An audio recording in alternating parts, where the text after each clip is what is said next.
What if I told you the future of global power won't be decided by one country, but by two rival alliances?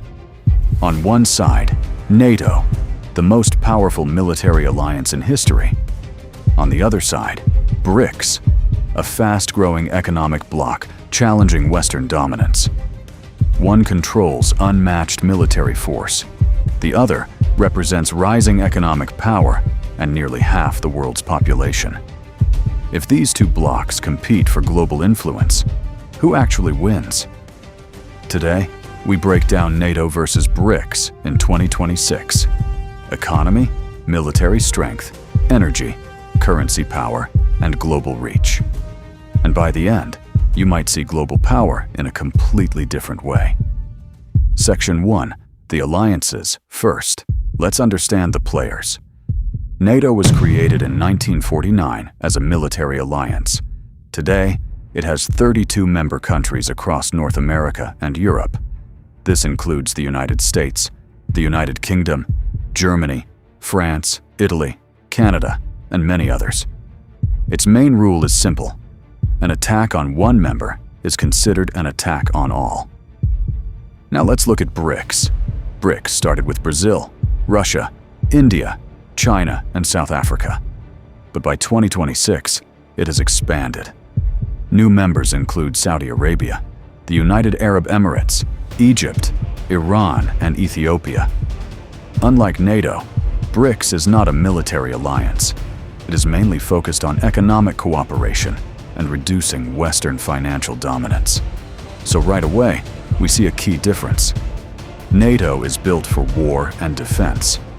BRICS is built for trade and economic power. Section 2.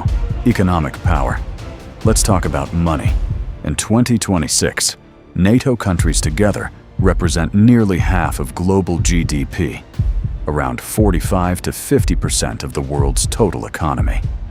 The United States remains the largest economy on Earth. Germany, the UK, France, Canada, and Italy add massive economic weight. These countries dominate advanced technology, global finance, pharmaceuticals, aerospace, and high-end manufacturing. But BRICS is catching up. BRICS countries now account for roughly 35 to 37% of global GDP. More importantly, they represent over 45% of the world's population. China is the world's manufacturing giant. India is one of the fastest-growing major economies. Saudi Arabia and the UAE bring financial and energy power. NATO is richer per person. But BRICS has more people and faster growth. And in the long run, growth can change everything. Section 3. Military strength. Now we move to hard power. NATO dominates here. Combined, NATO countries spend more than $1.3 trillion per year on defense. That is more than half of total global military spending. The United States alone spends more than the next several countries combined. NATO also has advanced nuclear weapons, stealth aircraft carriers, missile defense systems, cyber warfare units, and global military bases. It has a unified command structure and decades of joint training. BRICS, on the other hand, does not operate as a military alliance. China has the world's largest navy by number of ships. Russia has one of the largest nuclear arsenals. India is rapidly modernizing its forces. But they do not share a collective defense agreement. So, in pure military terms, NATO clearly has the advantage. But global power today is not only about weapons. Section 4. Energy and resources. This is where BRICS becomes very powerful. Several BRICS nations are major energy producers. Russia, Saudi Arabia, Iran, and the UAE are key oil and gas exporters. Brazil is a major agricultural exporter. China dominates the processing of rare earth minerals used in electronics and green technology. Energy and resources give leverage. They influence prices, trade flows, and political decisions.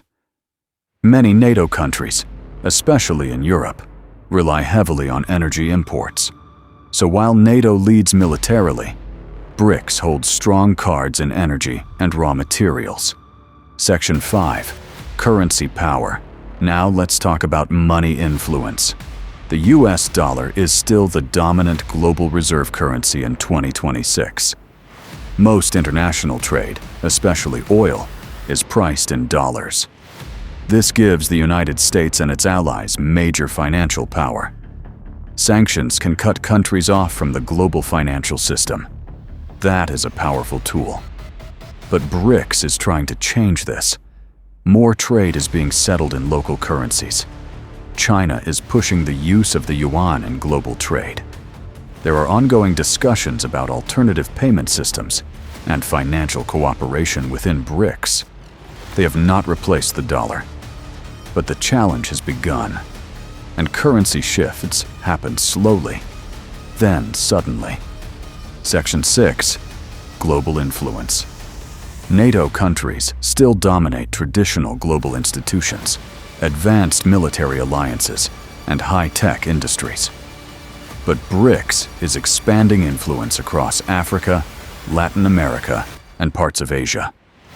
Through trade deals, infrastructure projects, and energy partnerships, it is building new alliances. More countries are expressing interest in joining BRICS or strengthening cooperation. The world is no longer unipolar. It is becoming multipolar. Final verdict. So who wins, NATO or BRICS? If the contest is military strength, NATO clearly leads. If the contest is population size, energy resources, and long-term growth, BRICS has serious momentum. If the battle is about currency dominance, the dollar still rules, for now.